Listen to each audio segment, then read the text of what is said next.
Good afternoon, everyone. Welcome to the Gale Borden Public Library. I'm Tish Calamer, Community Engagement Manager, and I'm very excited to introduce this program that me and my colleague Sarah Vetter, our Community Connections Coordinator, have been working on. As you well know, this is a city of watches and nuts, but we're also a city of birds, especially along the Fox River. We've had eagles coming back to this area since about 2011, and we have all sorts of other birds that our presenter is going to describe for us. Our presenter is John Sprovieri. He is president of the Kane County Audubon Society. He has been watching and photographing birds for more than 16 years. When he's not watching birds, he serves as the chief editor of Assembly, a monthly magazine covering U.S. manufacturing. We might have to have you back for another program. Throughout his 40-year career in journalism, he has written for national medical magazines, Chicago area business and lifestyle magazines, and the Green Bay Press Gazette. He has interviewed civil rights leaders, pro football players, film stars, members of Congress, and nationally known medical experts. And those are not just the birds. Please join me in welcoming Mr. John Sprovieri.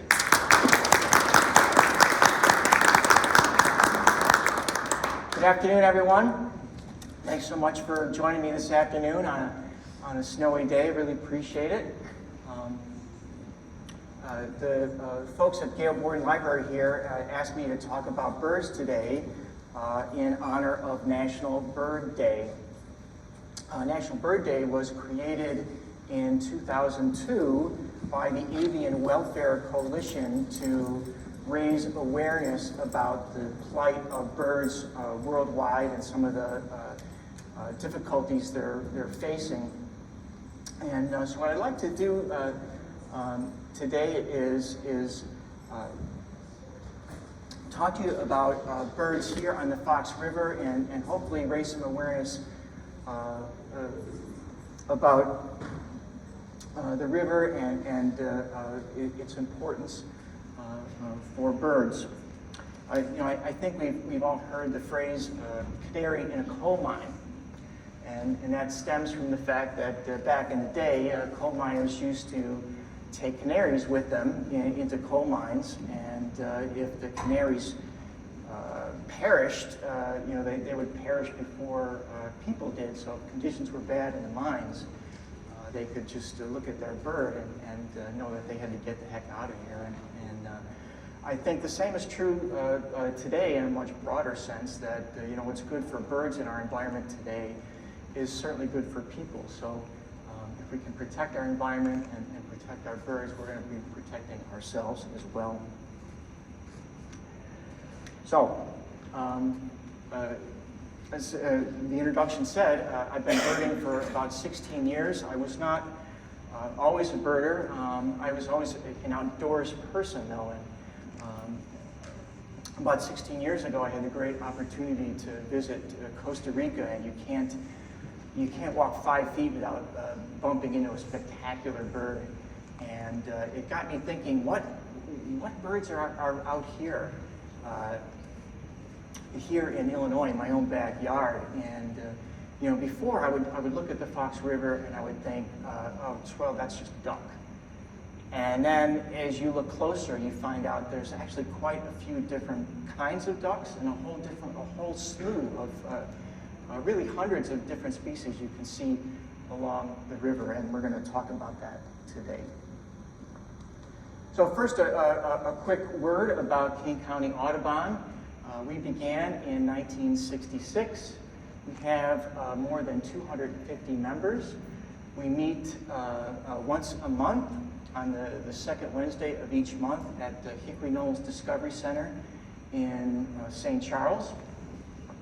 We have educational speakers that talk about how to identify birds, or we talk about environmental topics. We talk about travel destinations, just different types of things of general interest. It's not always about birds. We have weekly guided bird walks all over the county. So you don't have to be an expert on birding to join our walks or our meetings. They're free and open to the public.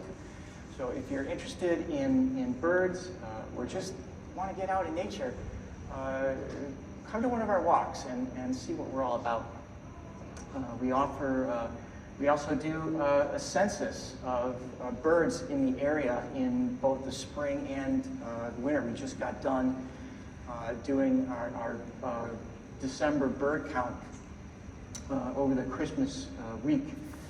We sponsor conservation projects. We build nesting platforms for ospreys and nesting towers for chimney swifts and nest boxes for kestrels. And we do public service projects.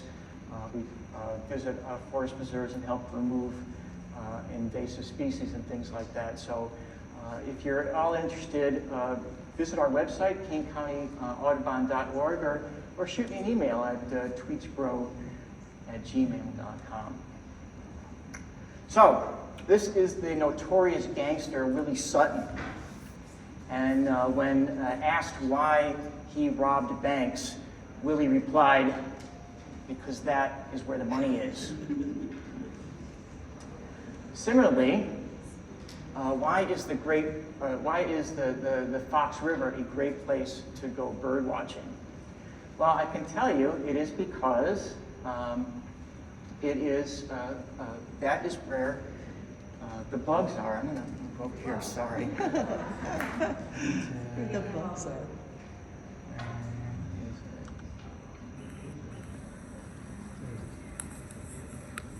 Oh, the swarm. So you can see here a swarm of mayflies here, and that's what attracts birds here to the river. It's insects, but it's not just insects, of course. It's fish for gulls and eagles and diving ducks and cormorants. And kingfishers, ospreys. There are plants for our dabbling ducks. And geese, and there are fruit for our cedar waxwings and our thrushes and robins.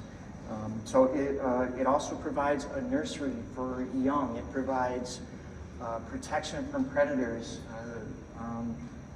Basically, everything that you would want if you're a bird can be found in or along the river. Another reason why the Fox River is a great place to go birding is it's part of the Mississippi Flyway. A lot of our birds are migratory.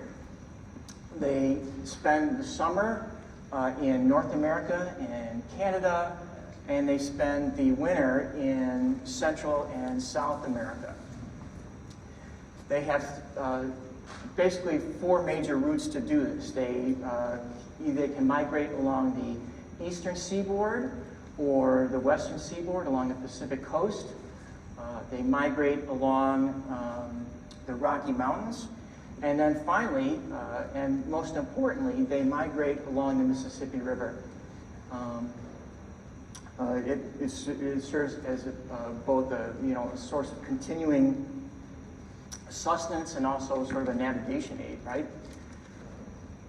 So about more than 325 bird species make the trip along this Mississippi Flyway. So a very important conduit for birds.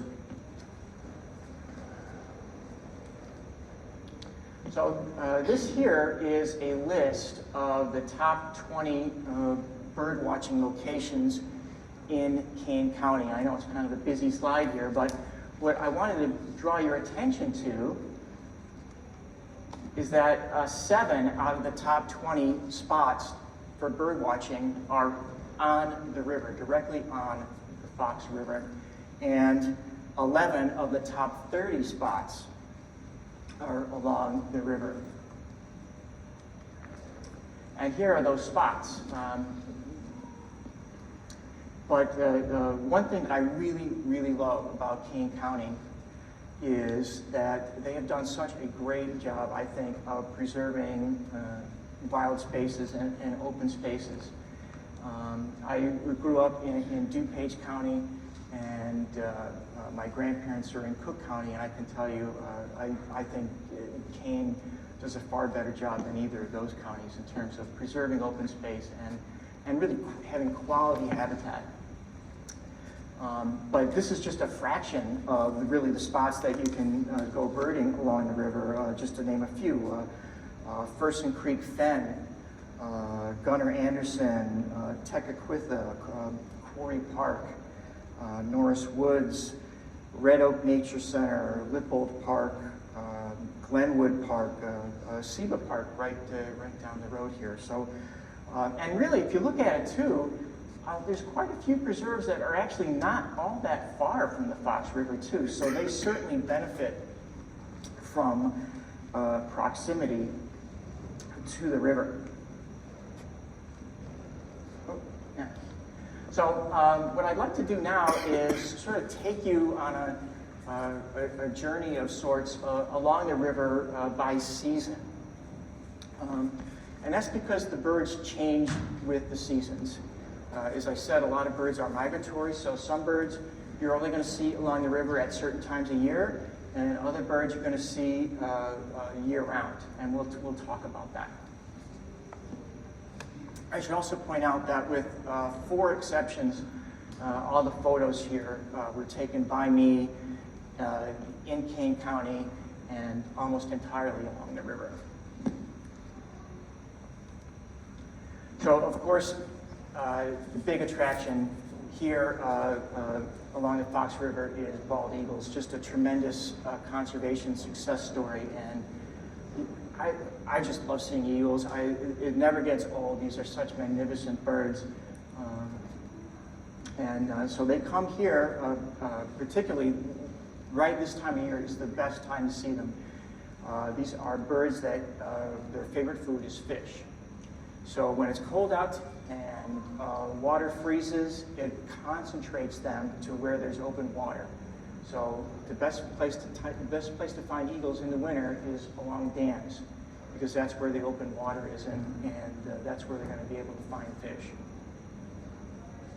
So these next 3 pictures actually were all taken right here. This was taken right across the street here. Another shot there. I just love eagles. But of course, eagles aren't the only raptor that you can see on the Fox River. You can see red-tailed hawk. And gulls, as I said, the Fox River provides fish for birds. And again, this is a great time to see gulls because when there's ice on the water, when ponds and lakes freeze over, gulls have to find some place where there's open water so that they can find fish. So you can see ring-billed gull and herring gull. I didn't realize after I took this picture that this bird is missing a foot. Poor guy. And of course, you're going to see birds in tremendous abundance. These are Canada geese, of course, but at this time of year, they're highly concentrated on the river. I took this shot at Quarry Park in Batavia, where there are literally thousands of geese, and they're quite ragged. And of course, you're going to see mallards. This is one of my favorite ducks here. This is a wintertime visitor to the Fox River. This is the common goldeneye. It's a diving duck. It eats aquatic insects and small fish. And this is the male. You can identify it by, of course, it's a golden eye and that white patch on its head. And when it flies, it creates a whistling sound. Its feathers create this wonderful whistling sound. Another migrant, these are mallards in the back, but the bird in the foreground there is the northern pintail. That's a beautiful male. And he's another wintertime visitor here, just passing through on his way to Canada. This was taken at Seba Park, just down the road. Bufflehead, another diving duck that you can see here on the Fox during migration. That's the male in the foreground and the female in the back. Common merganser, a fish-eating duck. You can see a wintertime visitor here. Another migrant here is trumpeter swan. This was taken just near the Carpentersville Dam. There are currently 2 tundra swans at Bennett Park in Geneva. So swan's a common visitor here on the river in the winter. And as I said, you get year-round visitors here too. The downy woodpecker lives here year-round. And this here is a winter visitor. This is the American tree sparrow. And white-throated sparrow with its characteristic white throat. And dark-eyed junco, common backyard bird, I think, for many of you. We birders, we always rue seeing our first junco of the year because in late fall, because we know they are a harbinger of snow and cold. He says he's sorry. If you're really lucky, you can see owls on the river. This is a barred owl. Winter is a great time to see owls because there's no leaves on the trees to obscure them. So keep your eyes open. Keep your eyes open for owls. Norris Woods, great place to see. Great place to see barred owl. And if you're really, really, really lucky, you can see eastern screech owl. I can't tell you where this picture was taken, but I can tell you it was taken on the river about 15 minutes from here. And we don't always see birds, of course. We see raccoons and muskrat and beaver. I once even saw a mink on the Fox River, so, or not a mink, correction, a weasel, a short-tailed weasel, I believe that was. So spring, the snows melt, wildflowers start to bloom.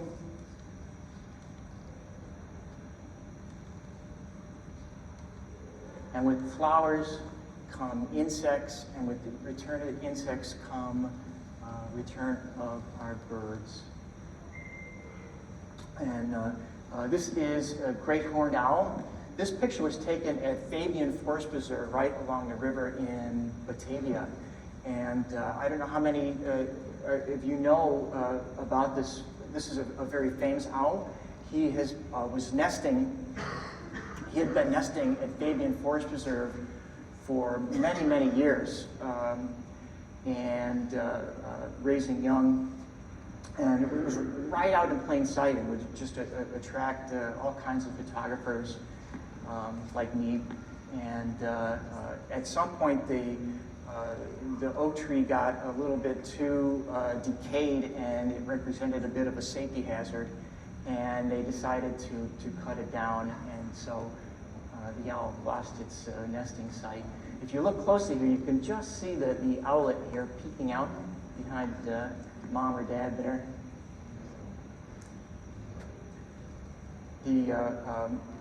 The owl had returned last winter, had found a different spot. I don't know if it was the same owl or not, but there was a nesting pair. Unfortunately, they caught some sort of a disease, and the parents perished. And but fortunately, they were able to rescue the owlets. American white pelican. I think people would be surprised to know that pelicans can be spotted on the Fox River. Usually, the best time to see these guys is early spring. And they stop here to fuel up on their way to the Dakotas, Montana, Idaho, and points north to breed.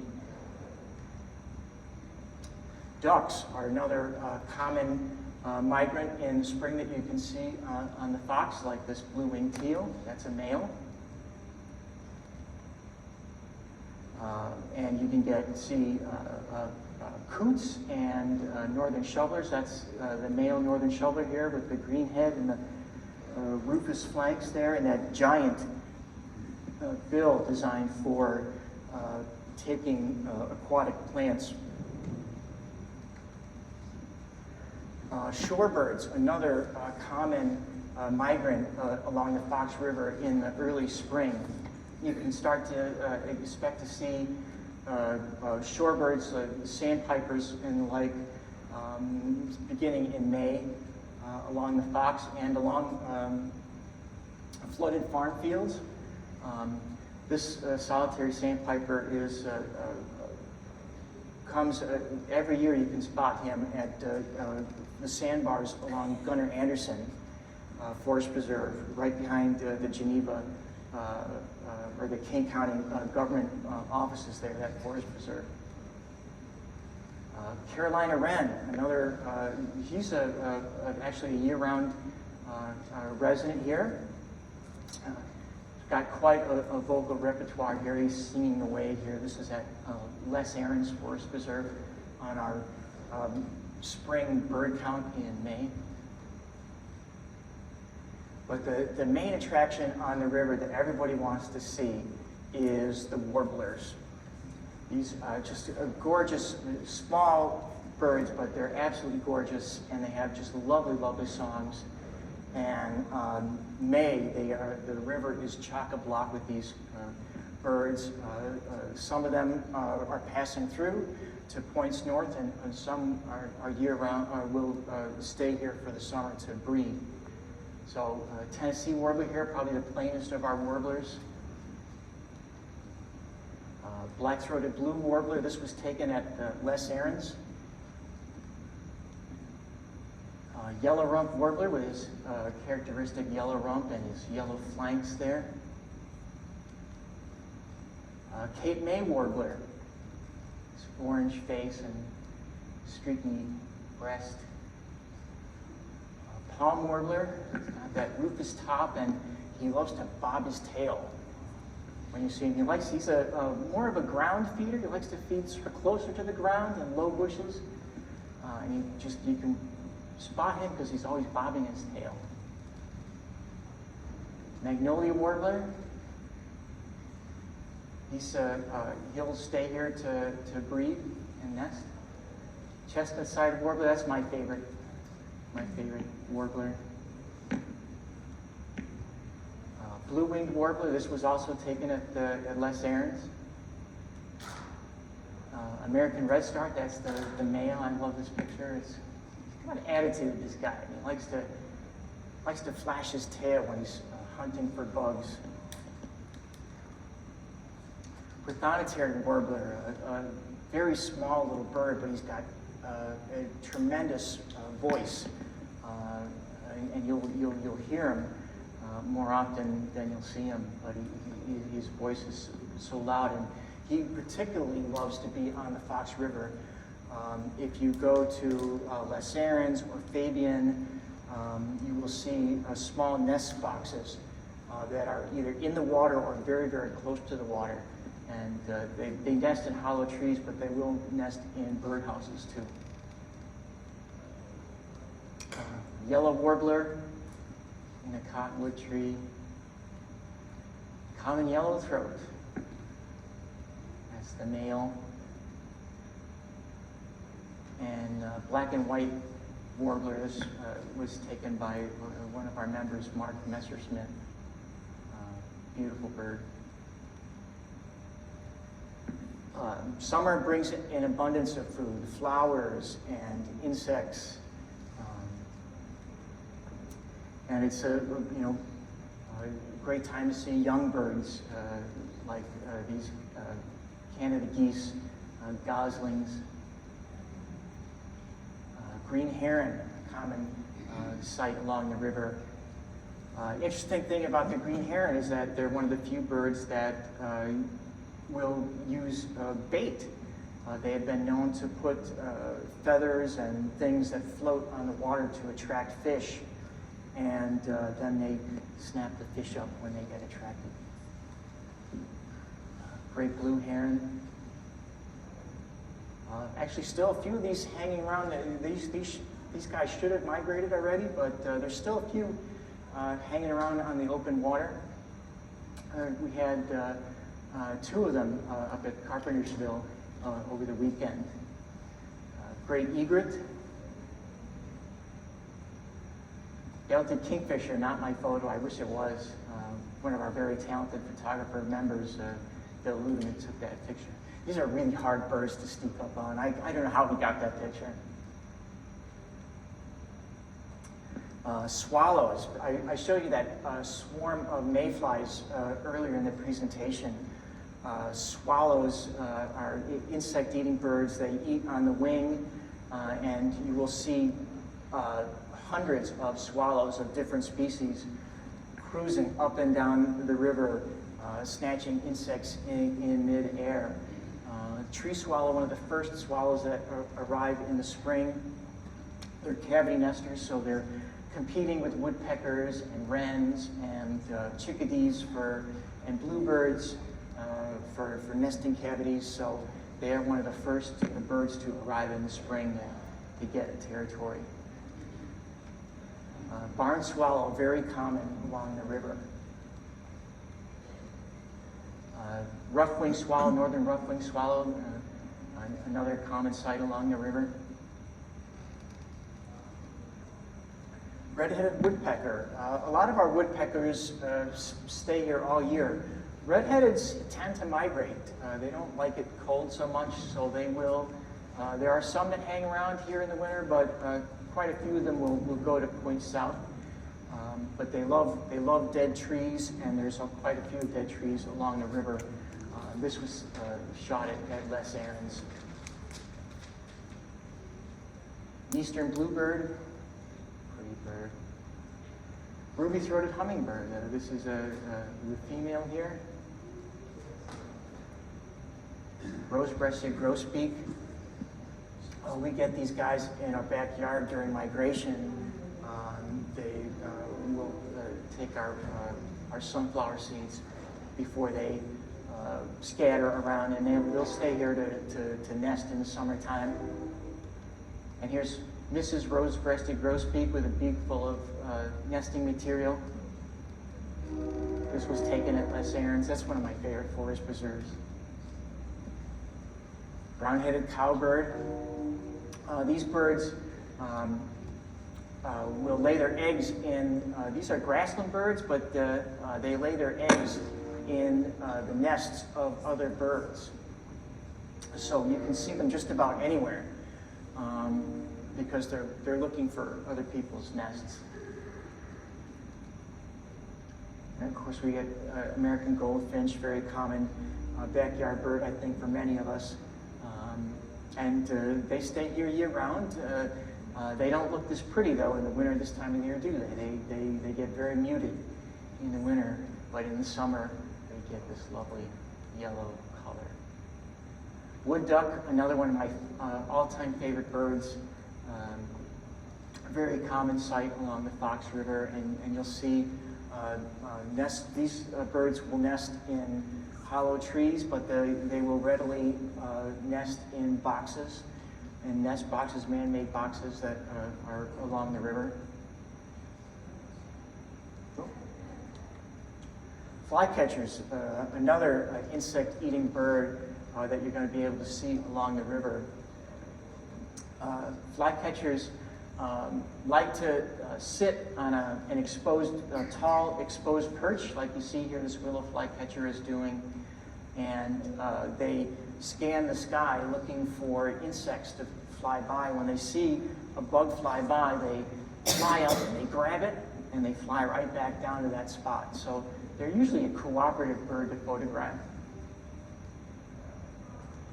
Another common flycatcher along the river, eastern kingbird. Savannah sparrow with 3 caterpillars in its beak for its hungry nestlings somewhere. He was waiting for me to leave so that he could fly to his nest. Didn't want me to see where he was nesting. Song sparrow, very common bird along the Fox River, and you'll hear them sing all year long. Red-eyed vireo, difficult bird to photograph. They like to be high up in the trees, and they're always singing though. They constantly singing, so you will hear them quite often, but you may not see them. Eastern wood pewee, a bird that says its name. You'll hear its call. It's a flycatcher, and you'll hear its call, pewee. House wren, another common house, probably in your backyard. Very vocal bird. This was at, where was that? That was at John Dewar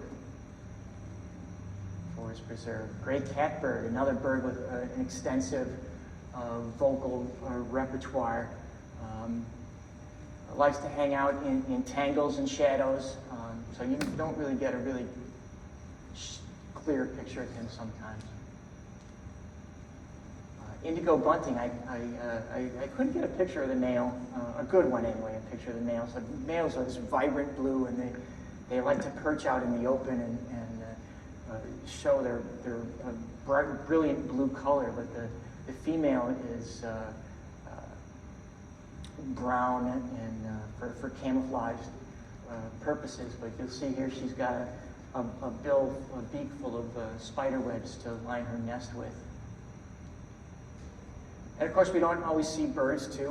Lots of amphibians use the river as well, like this American toad or this plains leopard frog. And fall, we start to see birds going south again, and the leaves change color, and birds start thinking about heading south. We had the last of the wildflowers, like these asters. Not sure what that one is, some sort of sunflower.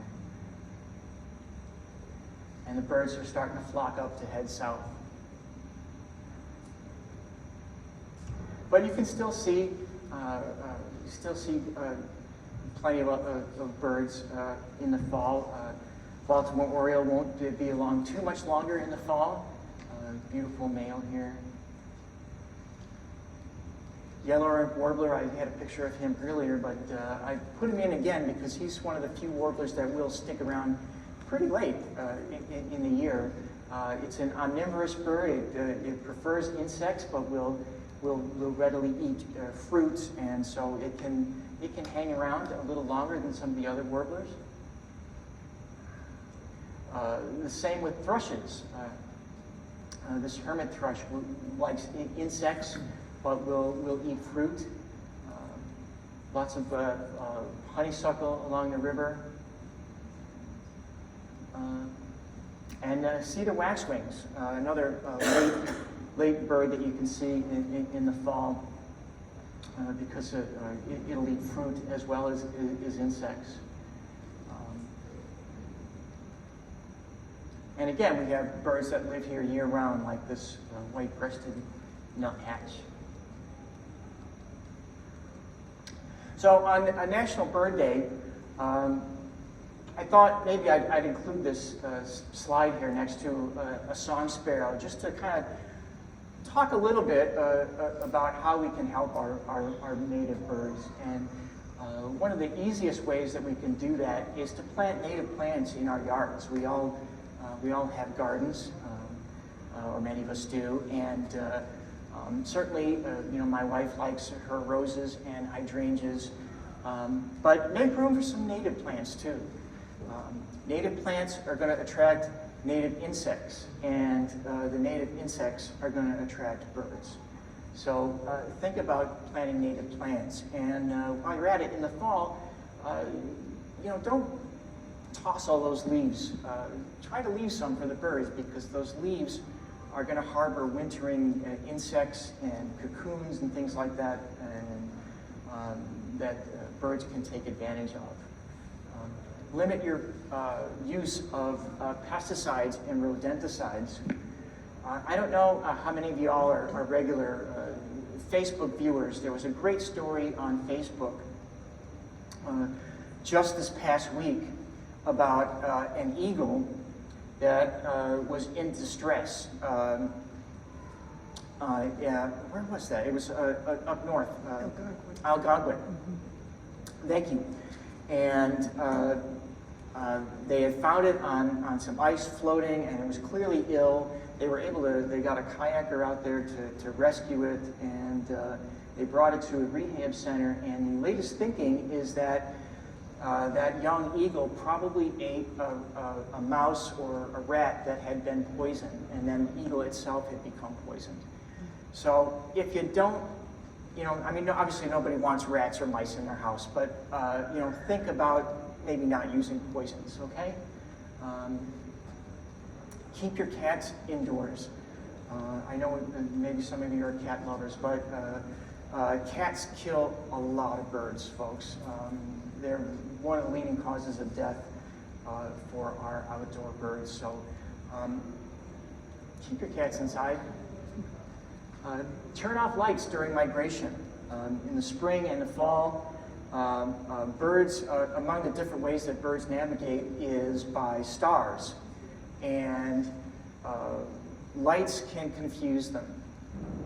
So think about turning off your outdoor lights during the peak migration times, May, September. If you must have lights, point them down. Point them down. Make your windows collision safe. Windows reflect the sky. Birds see the sky, they think they can fly, they think they have smooth sailing, and they hit your window. At best, they get a concussion and they recover, and at worst, they get killed. So there are ways to make your windows collision safe. There are, for example, there's decals you can put on. There's all manner of things, and I don't want to get into that now. It's beyond the scope of this talk, but do think about that. Provide food, water, shelter, nesting sites for your birds.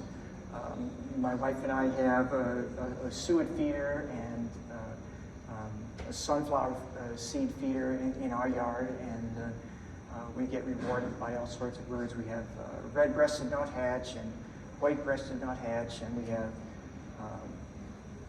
flickers and downy woodpeckers and hairy woodpeckers and red-breasted woodpeckers, red-bellied woodpeckers, and so it's a lot of fun. It's a lot of fun to watch the birds and be an environmental advocate. Think about what we're doing to the environment. As I said, Kane County has done a tremendous job preserving its open spaces, but I think we all as citizens have to be vigilant about that, right? Right now there's a debate going on north and west of here about a section of untouched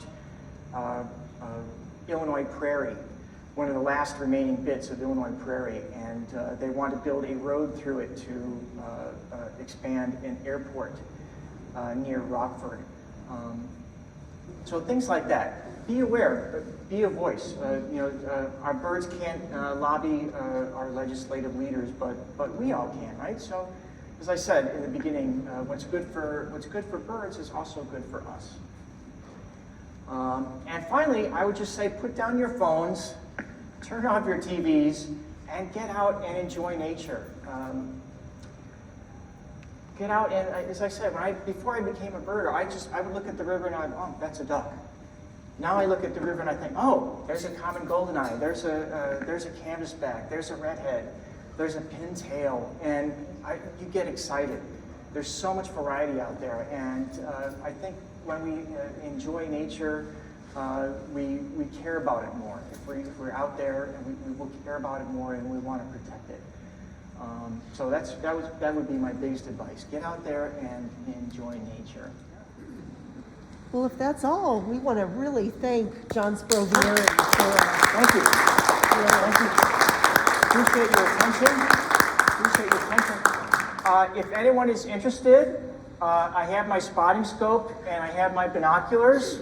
So I'm happy to lead folks outside. I know for sure that there is a canvasback out there, and there's a goldeneye and some gulls right outside here. We can probably even look at them right from this room. If you would like to follow me outside, I'm going to just kind of walk around here and maybe across the street. Yeah. And we can see some golden eyes, or maybe Perfect. we'll see an eagle. Who knows? Oh, I hope so. Praying for an eagle. Is that right? Thank you. Okay. Well, you wanted to see if it was in there. Okay. John, All right. judging from the response, I think we need to have you back. Okay. Thank you so much. Sure.